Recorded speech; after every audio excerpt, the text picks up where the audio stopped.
하루 만에 주가가 30%나 폭등한 회사가 있습니다. 오늘 이 놀라운 급등 뒤에 숨겨진 비밀을 파헤쳐볼 주인공, 바로 우리기술인데요. 대체 무슨 일이 있었던 걸까요? 맞습니다. 상한가. 단 하루 만에 가격이 오를 수 있는 최대치까지 그냥 쫙 치고 올라간 거죠. 시장의 모든 돈과 관심이 이 한 곳으로 빨려 들어가는 것 같은 정말 엄청난 급등이었어요. 그럼 당연히 이런 질문이 나오죠. 아니, 대체 왜요? 도대체 뭐가 이 회사를 하루아침에 시장에서 가장 뜨거운 감자로 만든 걸까요?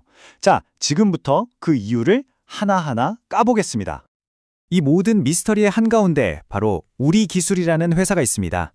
이 회사를 딱 한마디로 표현하는 키워드가 있는데 그게 바로 원전의 두뇌라는 거예요. 흥미롭지 않으세요? 이게 무슨 뜻인지 한번 제대로 들어가 보죠. 자, 우리기술이 어떤 회사냐면요. 1993년에 세워져서 2000년에 코스닥에 상장했으니까 벌써 30년이 넘은 기술력 하나로 버텨온 아주 뼈대 있는 기업입니다. 근데 뭐라냐? 바로 원자력 발전소의 제어 시스템을 만드는데 특히 우리나라 원전의 핵심이라고 할 수 있는 감시, 경보, 제어 기술을 100% 자체적으로 갖고 있어요. 이건 뭐 거의 독점적이라고 봐야죠. 이 회사의 기술력을 딱 하나로 줄여보면 바로 이겁니다. MMIS. 우리말로는 주제어 설비라고 하는데요.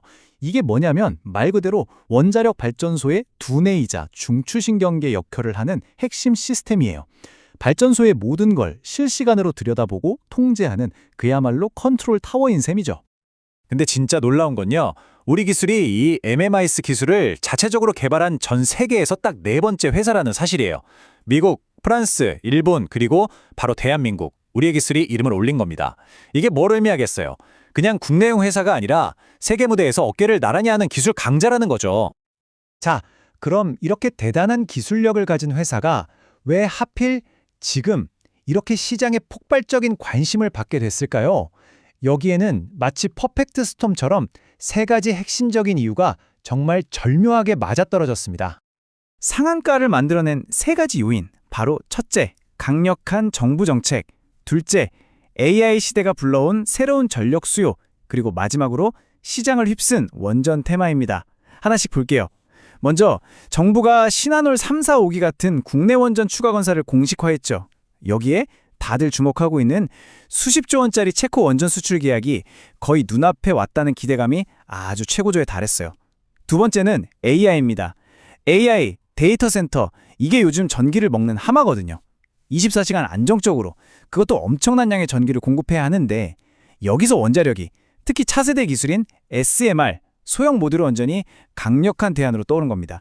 그리고 마지막으로 이런 분위기를 타고 우리 기술뿐만 아니라 다른 원전 관련주들이 다 같이 오르는 아주 강력한 시장 테마가 만들어진 거죠. 이 세 가지가 정말 완벽한 삼박자를 이룬 거예요.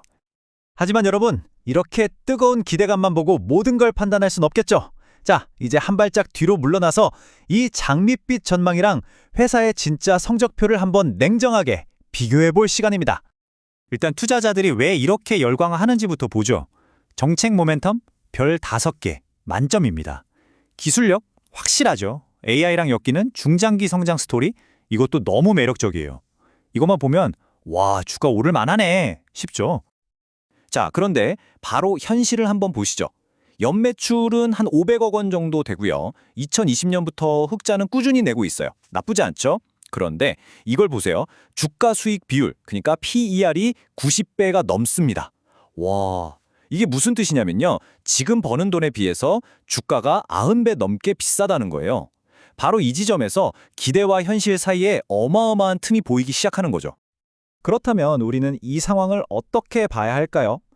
이렇게 기대와 현실의 격차가 엄청나게 벌어진 상황, 바로 여기에 눈부신 기회와 동시에 그 뒤에 숨어있는 위험이 공존하고 있습니다. 일단 좋은 쪽부터 보면요. 당연히 신규 원전 짓고 해외 수출까지 실제로 성사되고 SMR 시장까지 뚫는다면 이건 뭐 지금과는 비교도 안 되는 성장이 가능하겠죠. 하지만 반대쪽도 꼭 봐야 합니다. 만약에 정부 정책이 바뀌거나 사업이 늦어지면 어떡하죠? 실제 수주 금액이 기대했던 것보다 작으면요? 그리고 이렇게 단기간에 급등했으니까 언제든 차익 실현 매물이 쏟아져 나올 수 있다는 위험도 항상 생각해야 합니다.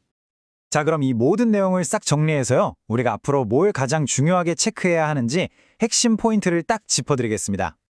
우리 기술의 지금 상황을 딱 한 문장으로 요약하면 바로 이겁니다. 정책 기대감이 실적을 앞서가고 있는 국면. 다시 말해 미래에 대한 엄청난 기대감이 현재의 성적표를 훨씬 뛰어넘어서 주가를 저만치 위로 끌어올리고 있다는 뜻이죠. 그럼 이 기대와 현실의 갭을 우리가 어떻게 봐야 할까요? 결국 앞으로의 길은 이렇게 나뉠 겁니다. 단기적으로는요, 시장 분위기에 따라서 주가가 엄청나게 흔들릴 거예요. 변동성이 아주 크다는 거죠. 중기적으로는 채권원전 수주처럼 실제 계약서에 도장을 찍었다는 소식이 나오느냐 마느냐, 이게 주가의 방향을 결정하는 가장 중요한 열쇠가 될 겁니다. 그리고 아주 길게 보면요, K원전이 정말로 전 세계로 뻗어나가서 우리 기술의 기술력이 세계 곳곳에 깔린다면 그때는 정말 구조적인 성장을 기대해 볼 수 있겠죠? 자, 오늘 이야기의 마지막은 이 질문을 던지면서 마무리하고 싶습니다. 한 회사의 주가 급등, 이걸 넘어서서 과연 AI 혁명이라는 거대한 파도가 원자력 발전의 시대를 다시 활짝 열게 될까요? 어쩌면 우리가 오늘 보는 우리 기술의 이야기는요, 훨씬 더 거대한 변화의 시작을 알리는 작은 신호탄일지도 모릅니다.